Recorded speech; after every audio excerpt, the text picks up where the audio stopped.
When we hear the word mining, what do we think of? We think of jewels, of fancy floors, high-tech products, steel plants, growth and development.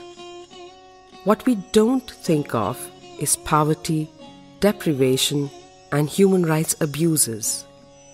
Across India, from the diamond mines of Madhya Pradesh, the lignite mines of Tamil Nadu, the stone quarries of Rajasthan and Maharashtra, to the coal mines in Jharkhand or Meghalaya, we come across some of India's poorest and most marginalized children. These we call the mining children. Children ignored and neglected. Not just those who are working in the mines, spending their days toiling in hazardous labor, despite laws banning them from this dangerous work, but also others being affected by mining in a multitude of ways. We have no ways of providing exact numbers. The number of stones they break, the number of debts they repay, the number of nights they starve, the numbers that have lost their parents or watch them dying each day with tuberculosis, the numbers who are victims of rape and exploitation. But their stories are real. Mining displaces them from their homes, lands, and forests that they knew as their own. Malnutrition sets in, as loss of agricultural land means impacts on diet and food security.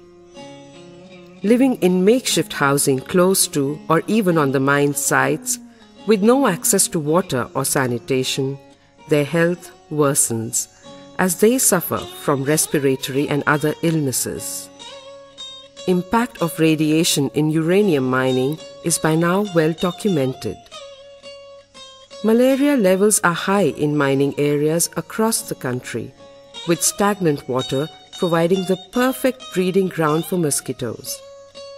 And water pollution from mining is leading to a range of illnesses, particularly in children.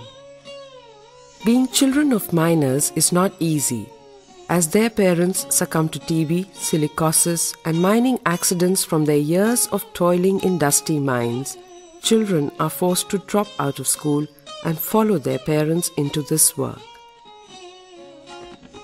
If mining brings development, why is it that those directly affected have no access to it?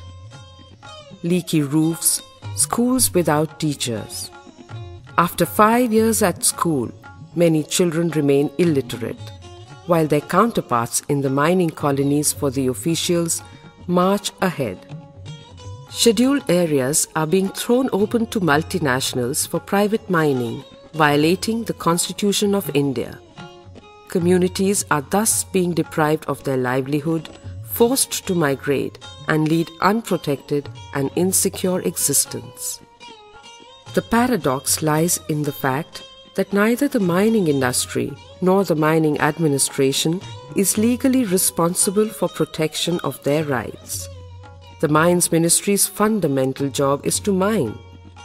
And so the vicious cycle of poverty, indebtedness, and ill health continues, with children forced to follow in their parents' footsteps, leading dangerous and miserable adult lives at a young and vulnerable age. Is this what we want India's development to look like? A lot depends on political will, public accountability, and bureaucratic transparency. A lot also depends on a nation's conscience.